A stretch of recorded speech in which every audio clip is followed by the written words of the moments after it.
অধ্যায় ৩। কেন অর্থনৈতিক শিক্ষা প্রয়োজন। ১৯৯০ সালে আমার সবচেয়ে ভালো বন্ধু মাইক তার বাবার সাম্রাজ্যের কর্তৃত্ব গ্রহণ করে নিল এবং প্রকৃতার্থে সে তার বাবার চেয়েও ভালো করতে থাকল। গল্ফ কোর্সে আমাদের বছরে ২-১ বার দেখা হয়। সেও তার স্ত্রী এত ধনী যে আপনার কল্পনাতীত। ধনী বাবার সাম্রাজ্য সঠিক হাতে আছে। মাইক এখন তার সন্তানকে তার জায়গাটা গ্রহণ করার জন্য প্রস্তুত করছে, যেভাবে তার বাবা আমাদেরকে করেছিল। ১৯৯৪ সালে আমি ৪৭ বছর বয়সে অবসরে গেলাম এবং আমার স্ত্রী গেলেন ৩৭-এ। অবসরে যাওয়ার মানে কাজ না করাকে বোঝাচ্ছি না। আমার স্ত্রী ও আমার কাছে এর অর্থ হল কোনো অভাবনীয় পরিবর্তন না ঘটলে আমরা কাজ করতে পারি, আবার নাও করতে পারি। আমাদের টাকা তখন মুদ্রাস্ফীতির চেয়ে দ্রুত গতিতে অটোমেটিক্যালি বৃদ্ধি পাচ্ছে। আমি মনে করি এর মানে হচ্ছে স্বাধীনতা। নিজে নিজে বৃদ্ধি পাওয়ার জন্য আমাদের যথেষ্ট সম্পদ ছিল। ব্যাপারটা বৃক্ষরোপণের মতো। কয়েক বছর আপনি এতে পানি দিতে থাকুন, তারপর একটা সময় গিয়ে আর পানি দেওয়ার প্রয়োজন পড়বে না, কারণ এর শিকড় তখন যথেষ্ট গভীরে চলে গিয়েছে। পরবর্তীতে গাছগুলো ছায়া দিয়ে আপনাকে আনন্দের যোগান দেয়। মাইক সাম্রাজ্য পরিচালনাটাকে বেছে নিল, আর আমি বেছে নিলাম অবসরটাকে। যখন আমি লোকেদের সম্মুখে কথা বলি তখন প্রায়শই তারা জানতে চায় আমি তাদেরকে কি করতে বলবো, তারা কিভাবে শুরু করবে। আমি কি তাদের ভালো কোনো বইয়ের কথা বলতে পারি? তাদের সন্তানদেরকে প্রস্তুত করতে তাদের কি করা উচিত? সফলতার গোপন রহস্য কি? আমি কিভাবে কোটিপতি হলাম? তখন আমার সবসময় একটা প্রবন্ধের কথা মনে পড়ে, যা এক সময় আমাকে করতে দেওয়া হয়েছিল। নিচে আমি তা দিয়ে দিলাম। সবচেয়ে ধনী ব্যবসায়ীরা। ১৯২৩ সালে শিকাগোর এজওয়াটার বিচ হোটেলে আমাদের মধ্যে সবচেয়ে বড় বড় নেতা ও ধনী ব্যবসায়ীর একটি দলের মিটিং অনুষ্ঠিত হয়েছিল। তাদের মধ্যে ছিলেন সর্ববৃহৎ স্বাধীন স্টিল কোম্পানির প্রধান চার্লস শোয়াব, পৃথিবীর বৃহত্তম ইউটিলিটি প্রেসিডেন্ট স্যামুয়েল ইনসাল, সর্ববৃহৎ গ্যাস কোম্পানির প্রধান হাওয়ার্ড হোপসন, সেই সময় পৃথিবীর সবচেয়ে বড় কোম্পানিগুলোর একটি ইন্টারন্যাশনাল ম্যাচ কোম্পানির প্রধান ইভার ক্রেগার, ইন্টারন্যাশনাল সেটেলমেন্ট ব্যাংকের president Leon Fraser, New York stock এক্সচেঞ্জের প্রেসিডেন্ট রিচার্ড হোয়াইটনি, দুজন সুদক্ষ স্টক স্পেকুলেটর আর্থার কটন ও জেসি লিভমোর, হার্ডিং ক্যাবিনেটের সভাপতি মগুলির একজন অ্যালবার্ট ফল। ২৫ বছর পর উপরোক্ত ৯ জনের যেভাবে সমাপ্তি ঘটেছিল তা উল্লেখ করা হল। শোয়াব ৫ বছর ঋণে জর্জরিত হয়ে করপদক শূন্য অবস্থায় মারা গিয়েছিলেন। ইনসাল অর্থশূন্য অবস্থায় বিদেশে মারা গিয়েছিলেন। ক্রেগার ও কটনও দেউলিয়া অবস্থায় মারা গিয়েছিলেন। হোপসনের মাথা খারাপ হয়ে গিয়েছিল। হোয়াইটনি ও অ্যালবার্ট সবে কারাগার থেকে মুক্ত হয়েছিল। ফ্রেজার ও লিভমোর আত্মহত্যা করেছিল। প্রকৃতপক্ষে তাদের কি হয়েছিল কেউ বলতে পারবে কিনা আমার সন্দেহ হয়। আপনি যদি ১৯২৩ সালটার দিকে লক্ষ্য করেন তাহলে দেখবেন এটা ছিল সেই সময়ের পূর্বের সময়, যখন ১৯২৯ সালে মার্কেট ক্রাশ ও গ্রেট ডিপ্রেশন হয়েছিল, যা তাদের ও তাদের জীবনে বিশালভাবে প্রভাব ফেলেছিল। এখন ব্যাপারটা হলো এই যে ওই লোকগুলোর চেয়ে আরো দ্রুত পরিবর্তনশীল যুগে আমরা এখন বাস করছি। আমার ধারণা আগামী ২৫ বছরে আরো অনেক স্ফীতি ও আর্থিক মন্দা আসতে থাকবে, যা সমান্তরালে ওঠানামা করতে থাকবে, যার মুখোমুখি ওই লোকগুলো হয়েছিল। আমি উদ্বিগ্ন এই জন্য যে অনেক লোক তাদের মূল্যবান সম্পদ ছেড়ে, অর্থাৎ শিক্ষাকে ছেড়ে টাকার দিকে ঝুঁকছে। যদি লোকেরা নমনীয় হয়, মন খোলা রাখে এবং শিখে, তাহলে তারা পরিবর্তনের মধ্য দিয়েও আরো ধনী হতে পারবে। যদি তারা মনে করে টাকা সমস্যার সমাধান করে দেবে, তাহলে আমি তাদের সম্মুখে বিপদ দেখতে পাচ্ছি এবং ভয় পাচ্ছি। বুদ্ধিমত্তা দিয়ে মানুষ সমস্যার সমাধান করে এবং টাকা উৎপাদন করে। বুদ্ধিমত্তা ছাড়া উপার্জিত টাকা খুব শীঘ্রই হাতছাড়া হয়ে যায়।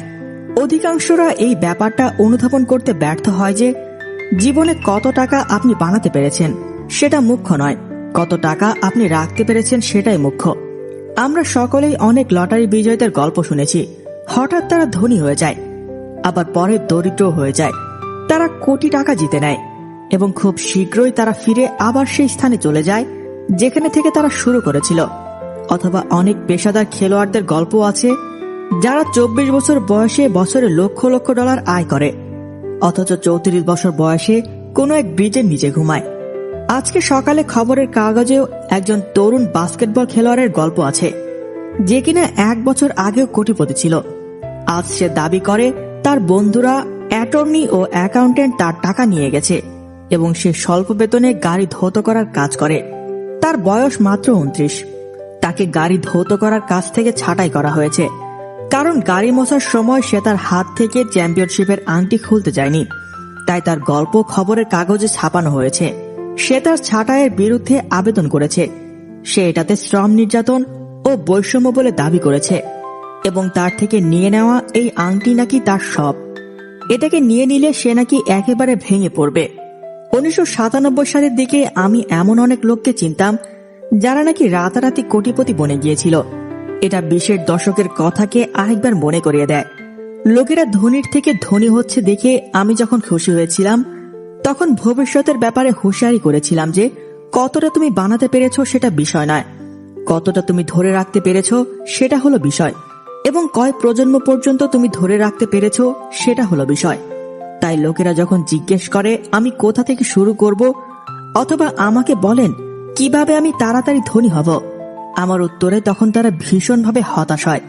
আমি সহজভাবে তাদেরকে বলি যে আমার ধনী বাবা আমাকে ছোটবেলায় বলেছিলেন, যদি আপনি ধনী হতে চান তাহলে আপনাকে টাকার বিষয়ে শিক্ষিত হতে হবে। যখনই আমরা একত্রিত হতাম এই ধারণাটা আমার মাথায় ঢুকিয়ে দেওয়া হতো। আমার শিক্ষিত বাবা বই পড়ার প্রতি গুরুত্ব দিতেন, অন্যদিকে আমার ধনী বাবা ফাইন্যান্সিয়াল লিটারেসির প্রতি গুরুত্ব দিতেন। আপনি যদি একটি এম্পায়ার স্টেট বিল্ডিং নির্মাণ করতে চান তাহলে সর্বপ্রথম আপনাকে একটা গভীর গর্ত ও মজবুত ভিত করার প্রয়োজন পড়বে। আর আপনি যদি একটি শহরতলীয় বাড়ি বানাতে চান তাহলে আপনাকে 6 ইঞ্চি পরিমাণ স্ল্যাব ঢালাই করলেই চলবে। ধনী হতে গিয়ে অধিকাংশ লোকেরা 6 ইঞ্চি পরিমাণ স্ল্যাবের উপর এম্পায়ার স্টেট বিল্ডিং বানাতে চেষ্টা করে। কৃষি যুগে বানানো আমাদের স্কুল পদ্ধতিগুলো এখনো বিশ্বাস করে যে ফাউন্ডেশন ছাড়াই বাড়ি নির্মাণ হয়। নোংরা মেঝের বাতিক এখনো রয়ে গিয়েছে তাদের। তাই বস্তুত ছেলেমেয়েরা স্কুল থেকে স্নাতক শেষ করে বের হচ্ছে কোনো প্রকার আর্থিক শিক্ষা ছাড়াই। একদিন শহরতলির লোকেরা অনিদ্রা ও ঋণগ্রস্ত হয়ে আমেরিকান স্বপ্নে মগ্ন থাকবে এবং তাদের আর্থিক সমস্যার সমাধান করতে তারা সিদ্ধান্ত নিয়ে পথ খুঁজবে যে কিভাবে তাড়াতাড়ি ধনী হওয়া যায়। আকাশচুম্বী ইমারত নির্মাণের কাজ শুরু হয়। এটা দ্রুত বেড়ে উঠতে থাকে এবং খুব শীঘ্রই এটা এম্পায়ার স্টেট বিল্ডিং এর পরিবর্তে শহরতলির লিনিং টাওয়ার হয়ে যায়। অনিদ্রার রাতগুলো তখন আবার ফিরে আসে। মাইক ও আমি প্রাপ্ত বয়সে আমাদের পছন্দকে বেছে নিতে পেরেছিলাম, কারণ আমরা যখন বাচ্চা ছিলাম তখনই শিখে গিয়েছিলাম যে কিভাবে মজবুত আর্থিক ফাউন্ডেশন করতে হয়। হিসাব শিক্ষাটা এখন সম্ভবত পৃথিবীর সবচেয়ে একঘেয়ে বিষয়। এটাকে সবচেয়ে বিভ্রান্তকর বিষয় বলা যায়, কিন্তু আপনি যদি দীর্ঘমেয়াদী ধনী হতে চান তাহলে এটাই হতে পারে আপনার জন্য সবচেয়ে গুরুত্বপূর্ণ বিষয়। এখন প্রশ্ন হলো কিভাবে আপনি এরকম একটা বিরক্তিকর ও বিভ্রান্তিকর বিষয়কে গ্রহণ করবেন এবং ছেলেমেয়েদের পড়াবেন। উত্তরটা হলো শিক্ষাকে সহজ করে তুলুন। প্রথমত বাস্তবতার মধ্যে দিয়ে শেখান। আমার ধনী বাবা মাইক ও আমার জন্য একটা মজবুত আর্থিক ফাউন্ডেশন গড়েছিলেন। আমরা যেহেতু তখন বাচ্চা ছিলাম সেহেতু তিনি আমাদেরকে শেখানোর জন্য সহজ একটা উপায় বের করেছিলেন। বছরের পর বছর তিনি শুধু বাস্তব ক্ষেত্র তৈরি করেছেন আর বাক্য বয়ে আমাদেরকে বুঝিয়েছেন। মাইক ও আমি যখন এইসব বাস্তব ক্ষেত্র, মূল ভাষা ও টাকা পয়সার ব্যাপারগুলো বুঝতে শিখে গেলাম, তখন তিনি পরবর্তী বছরগুলোতে সংখ্যার ব্যাপারগুলো বোঝাতে শুরু করলেন। আজ মাইক বেশ জটিল ও বাস্তবধর্মী হিসাব বিশ্লেষণে বেশ দক্ষ, কারণ তাকে সেগুলো করতে হয়। তাকে কোটি কোটি ডলারের সাম্রাজ্য চালাতে হয়। আমি অতটা বাস্তবধর্মী নই, কারণ আমার সাম্রাজ্য ছোট, যদিও আমরা একই রকম সাধারণ ফাউন্ডেশন থেকে উঠে এসেছি। মাইকের বাবা আমাদের জন্য আরো যেসব বাস্তব ক্ষেত্র তৈরি করেছিলেন তা বইয়ের পরবর্তী পৃষ্ঠাগুলোতে আপনাদের জন্য তুলে ধরা আছে।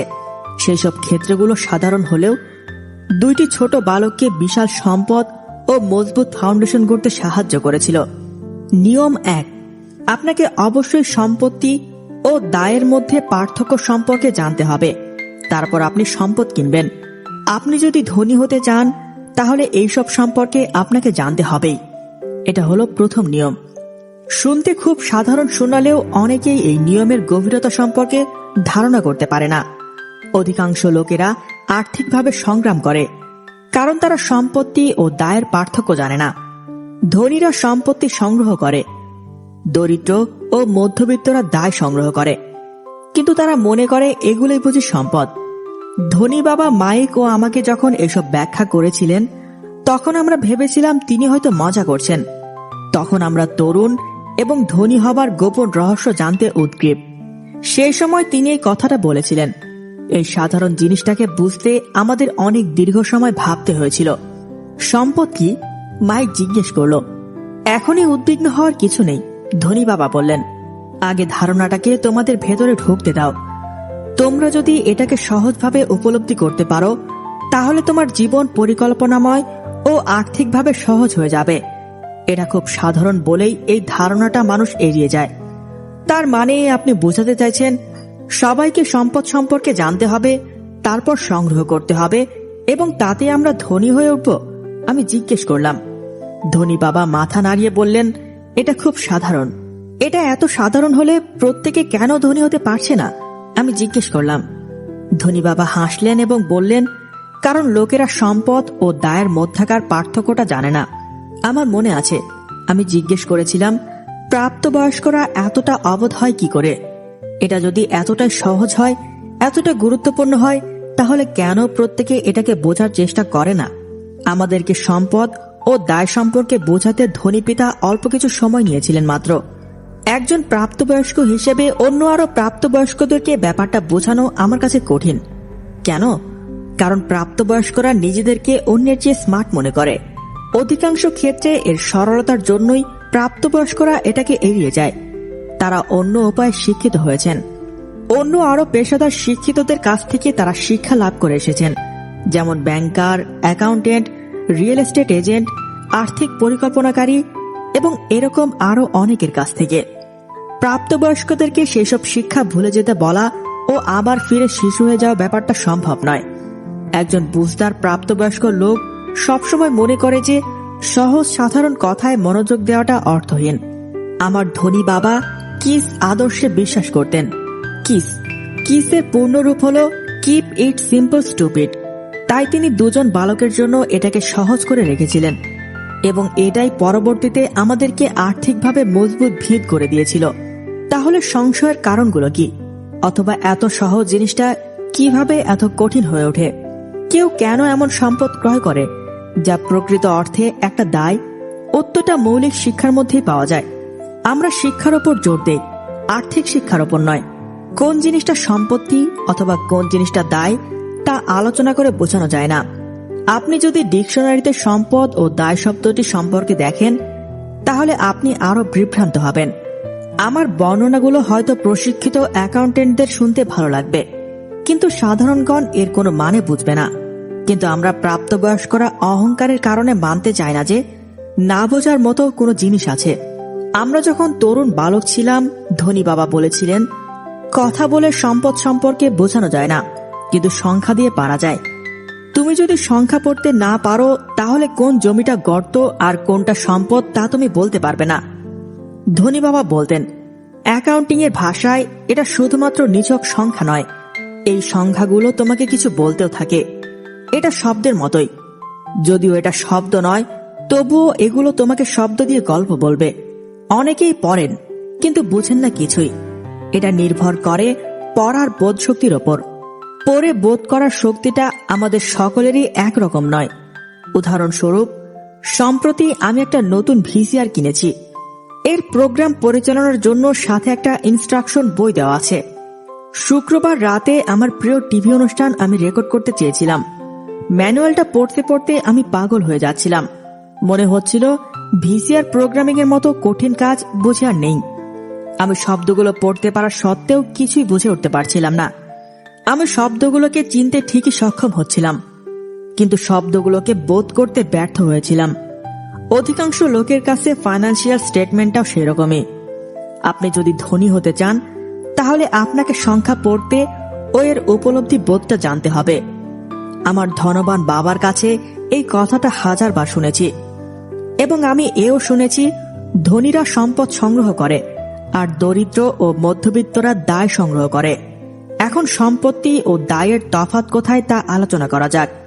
অধিকাংশ অ্যাকাউন্টেন্ট ও আর্থিক পেশাদাররা হয়তো আমার সাথে একমত হবেন না, কিন্তু এই সাধারণ ড্রয়িংটাই দুজন তরুণ বালককে মজবুত আর্থিক বুনিয়াদ গড়ে তুলে দিয়েছিল। অল্প বয়স্ক বালকদের বোঝাতে আমার ধনী বাবা যত সম্ভব ছবি ব্যবহার করে অল্প বাক্য ব্যয় সহজভাবে বোঝাতেন। বোঝাতে গিয়ে প্রথম কয়েক বছর তিনি কোনো সংখ্যায় ব্যবহার করেননি।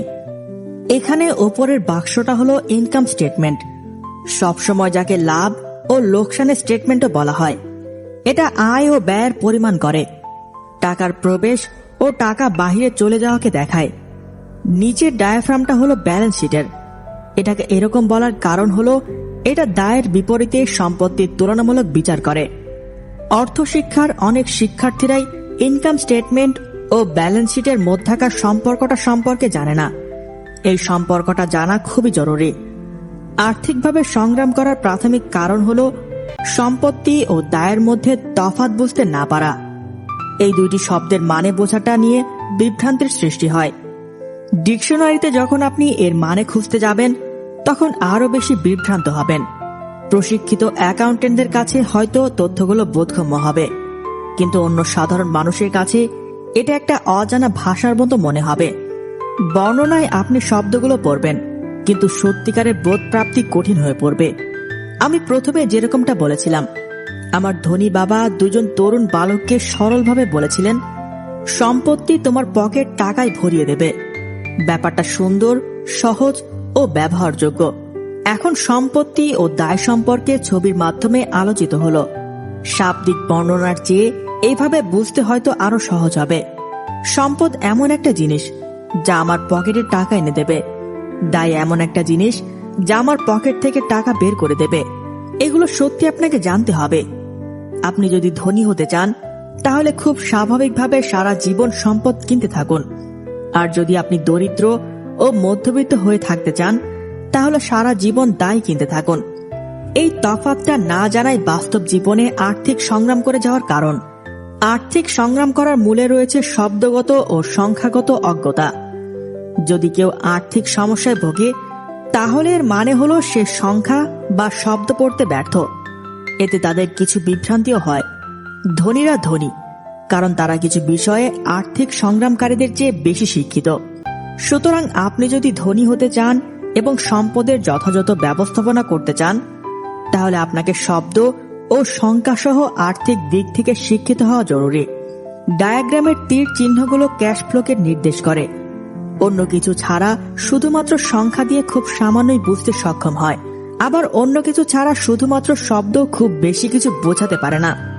আর্থিক রিপোর্টে সংখ্যা পড়া গল্পের রেখাচিত্র খোঁজার সাথে তুলনা করা হয়।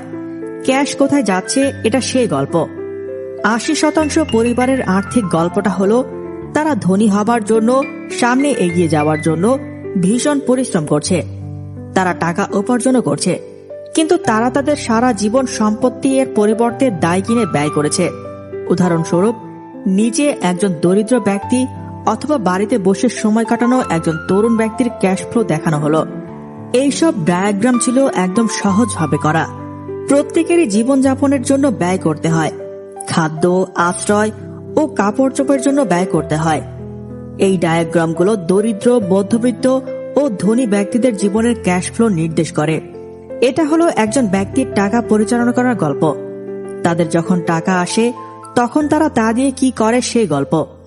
আমেরিকার সবচেয়ে ধনী ব্যক্তিদের নিয়ে গল্পটা শুরু করার কারণ ছিল এই যে, আমি দেখাতে চেয়েছিলাম এতগুলো লোকের ভাবনায় কোথায় গলদ ছিল।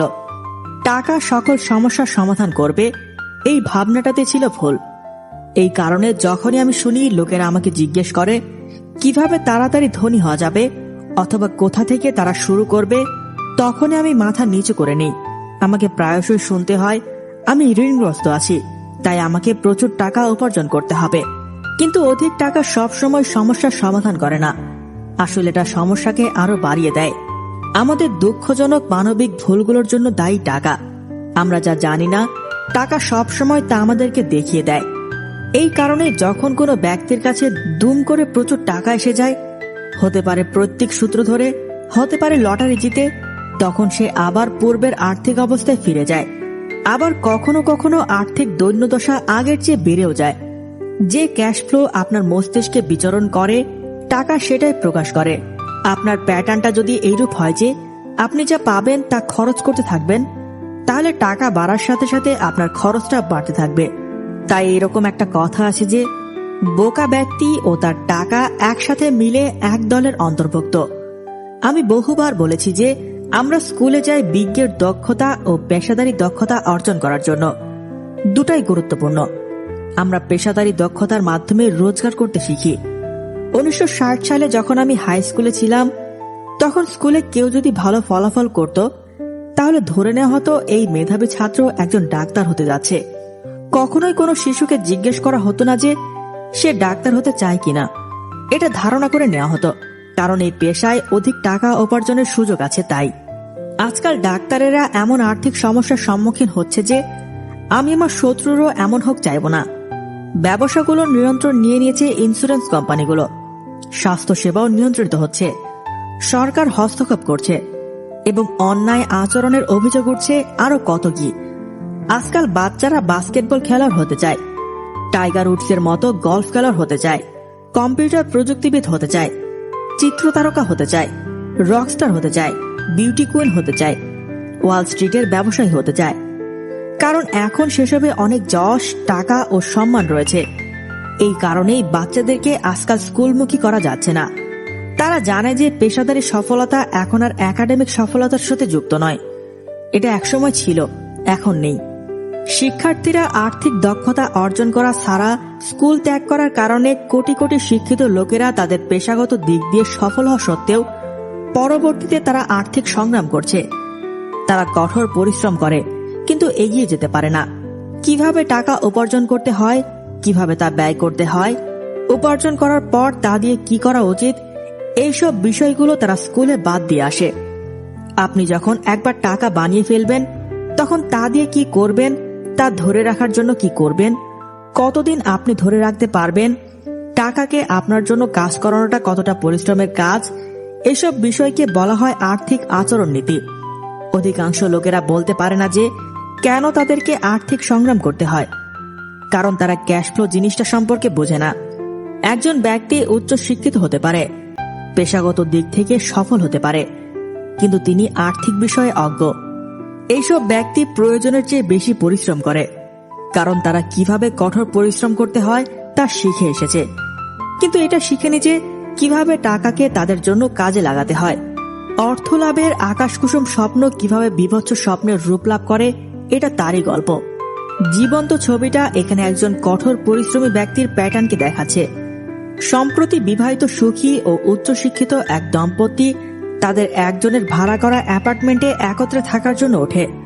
তখন তারা অনুধাবন করতে পারে যে তারা টাকা সঞ্চয় করতে পারছে, কারণ তারা দুজনে একসাথে থাকার ফলে একজনের খরচে দুজনের চলে যাচ্ছে।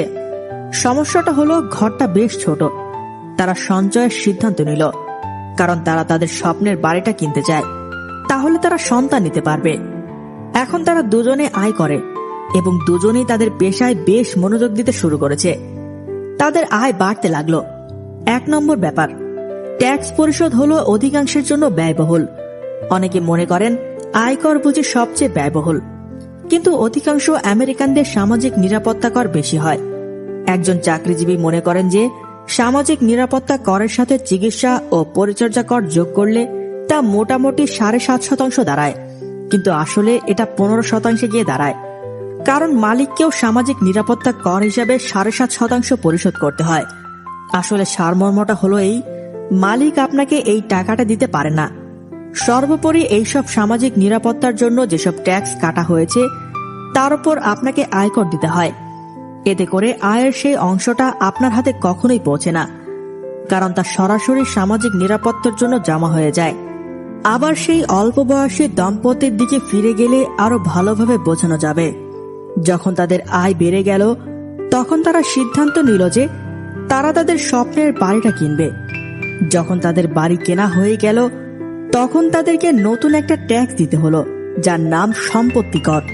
তারপর তারা একটা নতুন গাড়ি, নতুন আসবাব ও বাড়ির সাথে ম্যাচ করে নতুন নতুন জিনিসপত্র কিনল। হঠাৎ করে একদিন তাদের বোধোদয় হলো, তারা দেখলো তারা মর্টগেজের দেনা ও ক্রেডিট কার্ডের দেনায় জর্জরিত হয়ে পড়েছে। এখন তারা ইঁদুর দৌড়ের ফাঁদে আটকা পড়ে গেল। এরই মধ্যে একটা সন্তানের জন্ম হলো। তারা আরো কঠোর পরিশ্রম করতে থাকলো। এই প্রক্রিয়াটার পুনরাবৃত্তি হতে থাকলো। আরো বেশি টাকা এবং উচ্চ হারের ট্যাক্সকে বলা হলো ব্র্যাকেট গ্রিপ। ডাকে একটা ক্রেডিট কার্ড আসলো। তারা সেটা ব্যবহার করলো। কার্ড ঋণের সীমা স্পর্শ করলো। তখন ঋণ কোম্পানি ফোন করে বলে যে তাদের সবচেয়ে গুরুত্বপূর্ণ সম্পদ হলো তাদের বাড়ি, আর সেটা যে কত মূল্যবান তা তাদেরকে বোঝানো হলো। তারপর ব্যাংক তাদেরকে বিল কনসলিডেশন ঋণের প্রস্তাব দেয়, কারণ তাদের ক্রেডিট অনেক ভালো। এবং তারা আরো বলে যে বুদ্ধিমানেরা চড়া সুদের ঋণ ক্রেডিট কার্ডের মাধ্যমে পরিশোধ করে থাকে। তাছাড়া বাড়ির সুদের ওপর তারা একটা ছাড়ও পাবে। তখন তারা সেই মোতাবেকই করে, চড়া সুদের ক্রেডিট কার্ডের ঋণ মিটিয়ে দেয়। তারা স্বস্তির নিঃশ্বাস ফেলে। এখন তাদের ক্রেডিট কার্ডের ঋণ চুকানো হয়ে গিয়েছে। তাদের সব ঋণ এখন বাড়ির মর্টগেজের বদলে গেছে। এখন তাদের কিস্তির পরিমাণ কমে গিয়েছে, কারণ তাদের ঋণ পরিশোধের সময়সীমা 30 বছর পর্যন্ত বাড়ানো হয়েছে। এটা করা তাদের কাছে স্মার্ট মনে হয়েছে। তারপর কোনো এক সময় তাদের প্রতিবেশী তাদেরকে মেটেরিয়াল ডেতে কেনাকাটার জন্য আহ্বান জানায়। তারা বলে এটা টাকা বাঁচানোর একটা সুযোগ। তখন তারা নিজেদেরকে এই বলে বোঝায় যে আমরা কিছু কিনবো না, শুধু দেখব। কিন্তু যদি কিছু পছন্দ হয়ে যায়, তখন আবারও পকেট থেকে ঋণ চুকিয়ে দেওয়া পরিষ্কার ক্রেডিট কার্ডটা বের করে ফেলে। আমি সবসময় এমন তরুণ দম্পতির দেখা পাই। তাদের নাম হতো ভিন্ন, কিন্তু তাদের আর্থিক সমস্যাগুলো এক। তারা আমার বক্তব্য শুনতে আসে। তারা আমাকে প্রশ্ন করে, আপনি কি বলতে পারেন আমরা কিভাবে আরো বেশি টাকা উপার্জন করতে পারবো? তাদের ব্যয় করার অভ্যাসের কারণেই তখন তারা আরো বেশি আয়ের পথ খোঁজে।